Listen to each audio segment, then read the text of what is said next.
اور میں اکثر یہ بات کہتا ہوں کہ جو مسیحی لوگ ہیں، جو مسیح پر ایمان رکھتے ہیں اور مسیح کے بہائے ہوئے خون پر ایمان رکھتے ہیں، جس کی بدولت وہ اپنے آپ کو نجات دہندہ کہتے ہیں اور جس کی بنا پر وہ اپنے آپ کو نجات یافتہ کہتے ہیں، تو اس میں وہ اس کو نجات دہندہ مانتے ہیں۔ یسوع مسیح نے ان گناہ کے غلاموں کو جو گناہ کی غلامی میں تھے، ان کو ایگزیکٹو آرڈر سے رہا نہیں کروایا، گناہ کی غلامی سے ٹرائل میں وہ آزاد ہوئے ہیں۔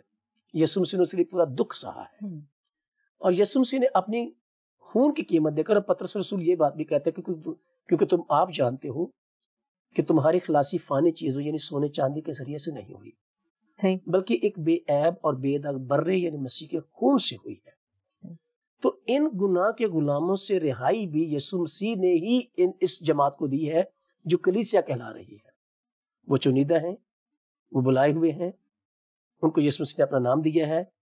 یسوع مسیح نے کلیسیا کا لفظ بھی اسی جماعت کو دیا ہے، اور یسوع مسیح نے اس جماعت کو گناہ کی غلامی سے رہائی دے کر ان کو قیمت سے خریدا ہے، اس لیے وہ اس کی خاص ملکیت ہے، اور اس کی برگزیدہ قوم برگزیدہ اس لیے ہے کہ یسوع مسیح نے جب ان کو غلامی سے نکالا تو ان کو برگزیدگی کا سٹیٹس دیا، اور برگزیدگی کا سٹیٹس وہ سٹیٹس ہے جس میں ہم خدا کے حضور میں کسی خاص وجہ سے مقبول ہوتے ہیں، پسندیدہ ہو جاتے ہیں، ایکسیپٹیبل ہو جاتے ہیں۔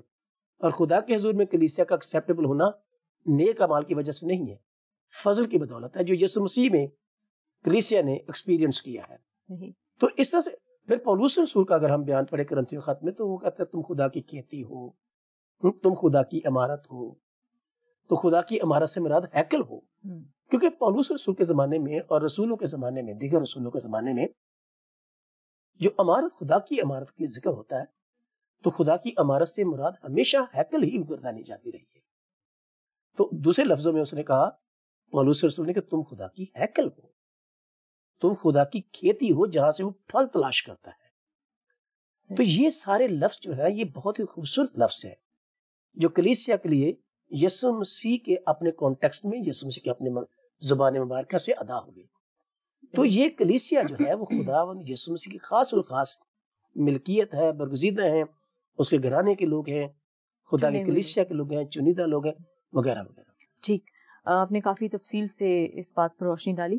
بھائی صاحب، کچھ لوگوں کا اعتراض یہ ہوتا ہے کہ یہ مسیحیت سے زیادہ پولوسیت کا تاثر پایا جاتا ہے کلیسیا، یہ ایک اعتراض ہے جو سامنے آتا ہے، اس لیے کہ پولس رسول نے جس طرح سے تعلیمات دیں اور جس طرح سے کلیسیائیں قائم کی، اس حوالے سے کچھ لوگ کہتے ہیں کہ کلیسیا مسیحیت نہیں، ایکچولی یہ پولوسیت کا پرچار یا پولوسیت ہے۔ تو آپ اس کے بارے میں کیا کہتے ہیں؟ میں یہ سوچتا ہوں کہ وہ اپنے اینگل سے ٹھیک کہتے ہیں جو بھی کہتے ہیں۔ اس کی وجہ یہ کہ جو بھی کوئی خیال رکھتا ہے وہ اپنے تجربے کی بنا پر رکھتا ہے۔ میرے اندر ایک سوچ ڈیولپ ہوتی ہے تو میرے تجربے کی بنا پر وہ سوچ ڈیولپ ہوتی ہے، جو میرا ایکسپوجر ہے اس کی بنا پر وہ سوچ ڈیولپ ہوتی ہے۔ کیونکہ بائبل مقدس کے ساتھ جو لوگ یہ اعتراض کر رہے ہیں ان کا ایکسپوجر اتنا ہی ہے کہ وہ ان چیزوں کو پک کرتے ہیں جہاں پر ان کو اعتراض کرنے کا، سوال کرنے کا موقع ملتا ہے۔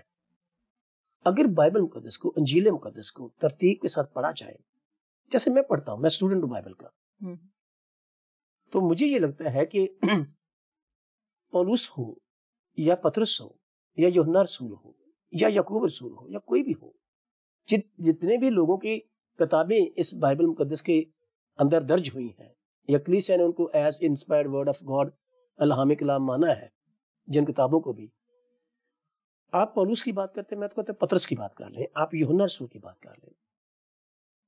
پولس رسول، یوحنا رسول، پطرس رسول، جتنے بھی کتابیں انجیلوں کے بعد لکھی گئی ہیں وہ سب انجیلوں کی تشریحات ہیں۔ انجیل میں یسوع مسیح کے کام اور کلام کا تذکرہ ہے، ان کی ذات کا تذکرہ ہے۔ ان تمام رسولوں نے یسوع مسیح کی ذات سے باہر کوئی بات نہیں کی، یا تو ان خطوط میں یسوع مسیح کی ذات کا تذکرہ ہے، یا یسوع مسیح کی تعلیمات کا تذکرہ ہے، یا یسوع مسیح کے کاموں کا تذکرہ ہے، یا یسوع مسیح نے جو فیوچر کے بارے میں ہوپ دی ہے اس کا تذکرہ ہے۔ تو جتنے بھی خطوط ہیں، چاہے وہ پولس رسول کے ہوں، چاہے وہ پطرس رسول کے ہوں، چاہے وہ یوحنا رسول کے ہوں، انجیل سے بڑھ کر کچھ نہیں کہا، بلکہ یہاں تک کہ پولس رسول جس کے بارے میں کہا جاتا ہے یہ پولوسیت ہے، وہ یہ بات کہتا ہے کہ جو بات مجھے خداوند سے پہنچی وہ میں نے تم کو پہنچائی. اب وہ خداوند کا لفظ کس کے لیے استعمال کر رہا ہے؟ یسوع مسیح کے لیے، کیونکہ یسوع مسیح دمشق کی راہ پر خود اس پر ظاہر ہوئے اور اس کو اپنے مکاشفات دیے. پھر اس کے بعد وہ رسولوں کے ساتھ رہے، تو رسولوں سے یسوع مسیح کی تمام خدمت، تمام کاموں کے بارے میں، تعلیمات کے بارے میں پولس رسول نے باقاعدہ ان سے سنا اور سیکھا ہے. ٹھیک ہے. اس کے بعد جب وہ تحریر لکھتا ہے، اپنے خطوط لکھتا ہے، تو اس میں کہتا ہے کہ جو باتیں ہم تمہیں لکھتے ہیں، جو میں نے رسولوں سے سنی سیکھی ہیں، یسوع مسیح کے ساتھ جو رسول ہماری رہے ہیں، پھر یسوع مسیح کے خود مکاشفات اس کو جو ملے ہیں، جو تعلیم علم اس کو ملا ہے، وہ کہتا ہے کہ جو باتیں میں تمہیں لکھتا ہوں، اگر ان باتوں کے علاوہ کوئی فرشتہ بھی آ کر تمہیں کچھ کہے تو اس کا یقین نہ کرنا. تو گویا کہ پولس رسول تو یسوع مسیح کی ذات، یسوع مسیح کے کام اور یسوع مسیح کی تعلیمات اور یسوع مسیح کے مواعید کی بات ہی کرتا ہے، وعدوں کی بات کرتا ہے. تو جتنے بھی خطوط ہیں وہ صرف انجیل کی تشریح ہے، جو یسوع مسیح کر گئے اور جو یسوع مسیح کہہ گئے. صحیح. صرف خطوط ان کی تشریح میں لکھے گئے ہیں، اپنی طرف سے کچھ ایڈیشن نہیں کیا گیا. تو اگر ہم ان کی بات سنیں کہ یہ پولوسیت ہے، تو کال کو کوئی کہے گا یہ تو پطرس کی کلیسیا ہے، کوئی کہے گا یہ یوحنا کی کلیسیا ہے، کیونکہ انہوں نے بھی خطوط لکھے. ہاں یہ سچی بات ہے، یہ درست ہے کہ پولس رسول ایک بڑا پڑھا لکھا شخص تھا اور خداوند یسوع مسیح کی ذات اور تعلیم اور کاموں اور مواعید کے بارے میں وہ بہت اچھی تشریح دے سکتا تھا، کیونکہ ہی واز بیسیکلی تھولوجین. گملیل کے قدموں میں بیٹھ کر اس نے تعلیم پائی، اپنے زمانے کی ہائیسٹ ڈگری تھی اس کے پاس. He was so highly qualified. تو اس نے یسوع مسیح کی تعلیم کو جو انجیل مقدس میں درج ہے، جو کچھ یسوع مسیح نے کہا ہے، کیا ہے، اس کی وضاحت میں اس نے دیگر مصنفین سے زیادہ لکھا. یہی وجہ ہے کہ نئے عہد نامے کی کتب میں ایک بڑی تعداد اس کی کتابوں کی ہے. لیکن اس سے مراد یہ نہیں ہے کہ یہ مسیحیت نہیں کہلاتی تو یہ پولوسیت نہیں. پولس رسول نے مسیحی کی بات کی ہے. ٹھیک. تو اس لیے اس کو پولوسیت کہنا غلط نہیں ہوگا، گناہ ہوگا، اس لیے کہ یہ مسیح کے خلاف بغاوت کی بات ہے. ٹھیک. تو یہ ابلیسی سوچ ہے. یہ بات کہنا، مسیح کے جگہ پر پولس کو جگہ دینا، یہ ابلیسی سوچ ہے. صحیح. میں تو ایمان میں آپ کہہ لیں کہ جذباتی ہو گئے تو ہو گیا، لیکن مسیح کے ساتھ پولس رسول کا کمپیرزن کر کے ساتھ کھڑا کر دینا، اس کو تبدیل کر دینا، یہ شیطان کی چال ہے اور یہ شیطان کی سوچ ہے. یہ مسیحیت ہی ہے. اور پولس رسول خود مسیحیت کا پرچاری رہا. مسیح سے آگے بڑھ کر اس نے کوئی بات نہیں کی، بلکہ منع فرما دیا کلیسیا کو کہ ان باتوں کے علاوہ اگر کوئی فرشتہ بھی کچھ اور کہے اس کا بھی یقین نہ کرنا. صحیح. بھائی صاحب ایک سوال جو مجھ سے بھی کسی نے کیا اور وہ غیر مسیحی تھے اور بائبل مقدس جو ہے وہ پڑھتے ہیں. انہوں نے کہا کہ آپ کی جگہ جگہ خطوط جو بعد میں ہیں، کرنتھس کی کلیسیا کو لکھا، اس کلیسیا کو، فلپیوں، یہ سب مطلب کلیسیاؤں، مختلف کلیسیاؤں کو ایڈریس کیا جو پولس رسول نے کیا اور پولس رسول کے مطلب کلیسیائیں تھیں. آپ نے ابھی پہلے فرمایا پچھلے سوال کے جواب میں کہ کلیسیا کا بانی یسوع مسیح ہے. ٹھیک ہے. اس نے کہا کہ میں کلیسیا اس بات پہ میں کلیسیا، تو کہنے کا مقصد یہ ہے کہ جو اعتراض یا جو کہنے کی کانٹرڈکشن جیسی بنا رہے ہیں یا آتا ہے، سوال بنتا ہے، وہ یہ کہ پولوسیت کو ہم بطور مسیح شاید اس طرح سے نہیں لے رہے، لیکن غیر مسیح لوگ جو ہیں وہ اس کے بارے میں بڑے کینلی آبزرو کرتے ہیں اور سوال بھی کرتے ہیں. وہ کہتے ہیں جی کہ یہ کلیسیا کرنتھس کی کلیسیا پولس کی ہے، اس کی، تو آپ کہتے ہیں یسوع کی کلیسیا، تو یہ کیا ہے؟ مطلب اس کے بارے میں آپ نے بیان کیا، لیکن میں تھوڑا سا وضاحت چاہوں گی کہ جو خطوط تحریر کیے گئے ہیں کہ یہ کرنتھس کی کلیسیا کو ہے، اور پھر اس نے کہا کہ میں وہاں آیا اور میں نے یہ دیکھا اور یہ کیا، تو وہ لوگوں کے ذہنوں میں تھوڑی سی نا ایک تاثر جو ہے ایسا پایا جاتا ہے. ایک میں حوالہ پڑھنا چاہتا ہوں ان لوگوں کے لیے، جی چاہے وہ کرسچن ہے چاہے وہ نان کرسچنز ہیں. جی پولس رسول کا بیان پڑھنا چاہتا ہوں. پولس رسول نے جب کرنتھس کی کلیسیا کو پہلا خط لکھا تو اس کا بیان میں آپ کے سامنے پڑھتا ہوں کہ پولس رسول کیا کہتے ہیں. کیونکہ وہاں پر بہت جھگڑے تھے. ٹھیک ہے. کرنتھس کی کلیسیا میں جو کہ مسیح کی کلیسیا تھی اور مسیح کے نام سے منسوب تھی، وہ پولوس رسول کے نام سے منسوب نہیں تھی. آپ دیکھیے ذرا، کرنتھس کی کلیسیا کا نام پولوس رسول کا پہلا خط، اور یہ پولوس رسول کا لکھا ہوا خط ہے. اور یہ کرنتھس کی کلیسیا کو، جس کو ہم کہہ رہے ہیں یہ پولوس کی کلیسیا ہے، پولوس کی وہ کلیسیا نہیں تھی، کلیسیا وہ مسیح کی تھی. یہ وہاں کا خادم تھا. ٹھیک. یہ اس کلیسیا میں جو مسیح پر ایمان رکھتی تھی، یہ اس جماعت میں جو مسیح کے ساتھ جڑے ہوئے تھے، مسیح کا نام لے کے چل رہے تھے، مسیح کی تعلیمات کو لے کے چل رہے تھے، یہ اس جماعت کا خادم تھا. صحیح. خدمت میں تھا، ان کی تعلیم و تربیت کا کام کر رہا تھا، ان کو کاؤنسلنگ ان کی کر رہا تھا، کیونکہ وہاں پر بہت سارے جھگڑے تھے. تو پولوس رسول خود اس بات کا تذکرہ کرتے ہیں. سنیے ذرا، کرنتھس کی کلیسیا کا نام پولوس رسول کا پہلا خط، اس کی 10ویں آیت سے میں پڑھ دیتا ہوں. یہاں پر پولوس رسول لکھتے ہیں کہ اب اے بھائیو، یسوع مسیح جو ہمارا خداوند ہے، اس کے نام سے کے وسیلے سے میں تم سے التماس کرتا ہوں کہ سب ایک ہی بات کہو اور تم میں تفرقے نہ ہو، بلکہ باہم یک دل اور یک رائے ہو کر کامل بنے رہو. کیونکہ اے بھائیو، تمہاری نسبت مجھے خلوے کے گھر والوں سے معلوم ہوا ہے کہ تم میں جھگڑے ہو رہے ہیں. میرا مطلب یہ ہے کہ تم میں سے کوئی تو کہتا ہے کہ میں پولوس کا ہوں، ٹھیک ہے، کوئی کہتا ہے میں اپلوس کا ہوں، کوئی کہتا ہے میں کیفا کا ہوں، کوئی کہتا ہے میں مسیح کا ہوں. تو 4-5 کیٹیگریز وہ ذکر کرنے کے بعد کہتا ہے کیا مسیح بٹ گیا؟ کیا پولوس تمہاری خاطر مصلوب ہوا؟ یا تم نے پولوس کے نام پر بپتسمہ لیا؟ تو یہ سارے جملے جو ہیں یہ کویسچن کے انداز سے، سوالیہ انداز میں ادا کے، اور آگے کویسچن مارک لگا ہوا ہے. اور ان سارے سوالوں کا جواب یہ ہے کہ نہ تو پولوس تمہارے لیے مصلوب ہوا، نہ تم نے پولوس کے نام پر بپتسمہ لیا، نہ اپلوس کے نام پر بپتسمہ لیا، نہ پولوس نے اپلوس کے نام پر آپ قائم ہیں، نہ اس کی تعلیم پر چل رہے ہیں. آپ جس کی تعلیم پر چل رہے ہو، جس کے نام پر بپتسمہ لیا ہے، وہی آپ کا خالق اور مالک اور وہی بانی ہے آپ کا.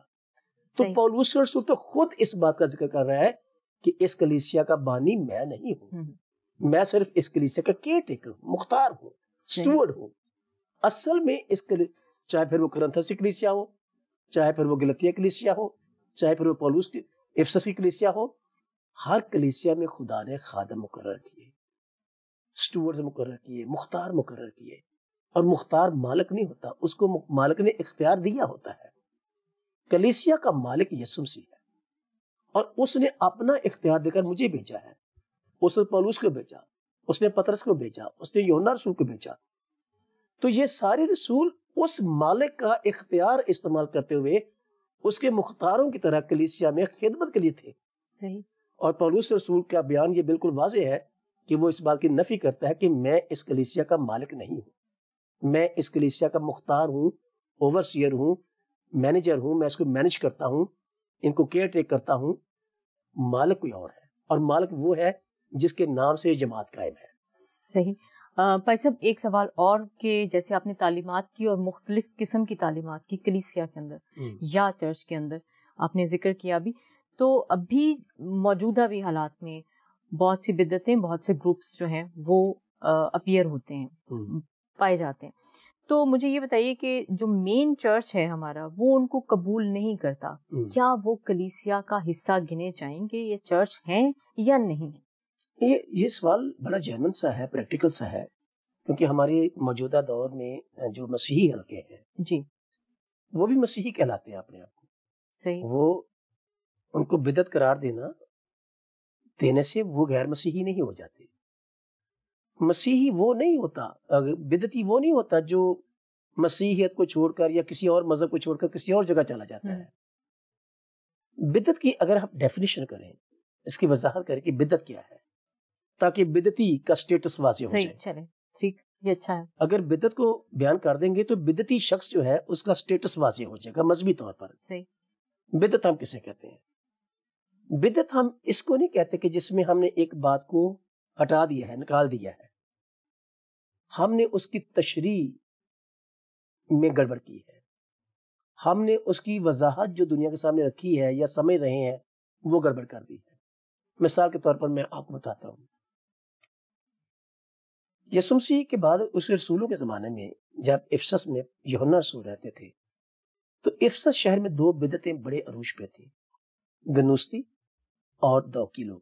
ٹھیک ہے. گنوستی لوگ جو تھے ان کے بارے میں یوحنا رسول نے اپنے خطوط میں بہت ایڈریس کیا ہے. اور جو گنوستی لوگ تھے وہ یہ سمجھتے تھے جو مکاشفات ہمارے پاس ہے وہ کلیسیا کے باقی لوگوں کے پاس نہیں ہے.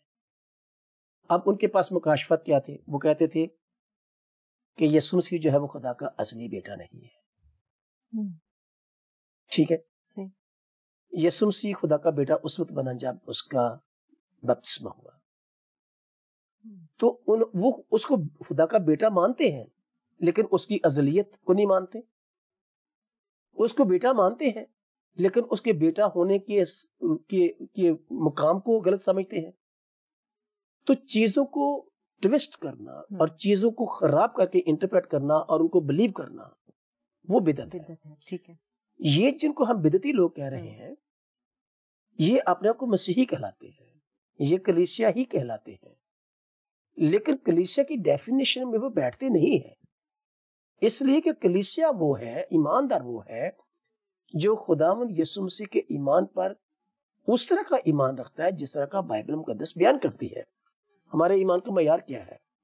میرے ایمان کا معیار بائبل مقدس ہے, کیونکہ بائبل مقدس میں خدا کی تعلیم ہے, مسیح کی تعلیم ہے, مسیح کاموں کا ذکر ہے, پھر اس کے بعد رسولوں کے تشریحات ہیں.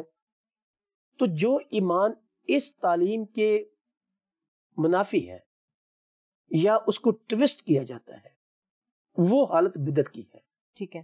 یہ لوگ جو جن کو بدعتی کہہ رہے ہیں یہ they are known as church, they are known as Christians, لیکن یہ بدعتی اس لیے ہے کہ انہوں نے خداوند کی تعلیم کو ٹویسٹ کر کے اپنے معنی پہنا دیے اور عقیدوں کو بگاڑ دیا.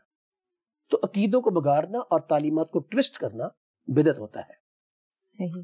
تو یہ دراصل تھوڑی کی سوچ میں بگاڑ ہوتا ہے, ایمان میں بگاڑ ہوتا ہے. تو سوال میرا جو یہ ہے کہ کیا ہم ان کو ایز چرچ قبول کرتے ہیں؟ نہیں, ہم چرچ نہیں قبول کر سکتے ان کو, کیونکہ چرچ وہ ہے جو خالص ایمان کا. میں آپ کو اس کے لیے بتاتا ہوں. میرے پاس کچھ لفظ لکھے ہوئے ہیں جس کے لیے کلیسیا جو ہے اس کے لیے انجیل مقدس میں کیا لکھا ہے. افسس کے نام جو پولس رسول کا خط ہے, افسس کی کلیسیا کے نام, اس کے اگر ہم 5ویں باب کی 25 سے 27 آیت کا مطالعہ کریں تو وہاں پر 3 چیزوں کا ذکر ہے. ایک تو لکھا ہے کہ مسیح کلیسیا جلالی ہے, وہ پاک ہے اور بے عیب ہے.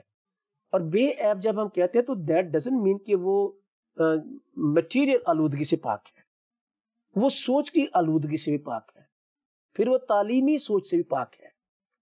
تو اس تعلیمی سوچ جو ہے اس کی, جو روحانی سوچ ہے اس کی, اس میں آلودگی اگر آ گئی تو وہ بے عیب نہیں رہی. تو پولس رسول یہ بات کہتے ہیں کہ وہ اپنی سوچ میں, اپنی تعلیم میں, اپنے عقیدے میں صاف, پاک, دیانتدار اور خالص ہے. تو جب ان کا خلوص عقیدے میں خراب ہوا تو پھر کلیسیا کی حالت سے یہ نکل گئے. صحیح. وہ اپنے کو کلیسیا کہیں لیکن بائبل مقدس ان کو کلیسیا نہیں گردانتی, تو اس لیے ہم ان کو کلیسیا نہیں کہہ سکتے. ٹھیک, صحیح. تو لیکن وہ مطلب شامل رہتے ہیں لیکن ہم ان کو کلیسیا نہیں کہہ سکتے. ناظرین, پروگرام کا وقت ہوتا ہے ختم اور پروگرام کی ٹیم کو اپنی دعاؤں میں یاد رکھیے. پادری صاحب, آپ کا بہت بہت شکریہ کہ آپ آئے اور آپ نے اتنے اچھے طریقے سے ہمارے ناظرین کو ان سب چیزوں کی وضاحت کی. پروگرام سے ہمیں اجازت دیجیے. خدا حافظ. آؤ ہم خداوند کی روشنی میں چلے.